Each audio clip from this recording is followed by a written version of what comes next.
29 जनवरी को वज़ीर-ए-आला नीतीश कुमार कटिहार का दौरा करने वाले हैं। मदरसा टीचर वेलफेयर एसोसिएशन का वफ्द चीफ मिनिस्टर से मुलाकात करते हुए 7 नुकाती मेमोरेंडम पेश करेगा। मदरसा इसराउल मुस्लिमीन दादन घाट के हेडमास्टर व मदरसा टीचर वेलफेयर एसोसिएशन के सदर ने बताया कि बिहार स्टेट मदरसा एजुकेशन बोर्ड की तश्कील, बिहार हुकूमत की तरफ से माली इमदाद से चलने वाले मदारिस के तमाम जुमरों को अक़लियती स्कूल का दर्जा देना, असातिज़ा की तमाम कैटेगरीज को सालाना इंक्रीमेंट, मेडिकल अलाउंस और दीगर मुतालबात शामिल हैं।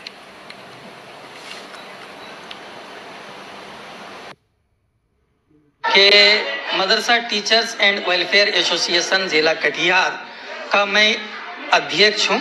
हम अपने संघ यूनियन के बैनर तले हम लोगों की कुछ मुख्य मांगे हैं। 2-3 मरतबा हम लोग कटिहार भी गए कि डीएम साहब से मुलाकात करके मेमोरेंडम उनके हाथों पेश करें और फिर मुख्यमंत्री से मिलने का समय लें।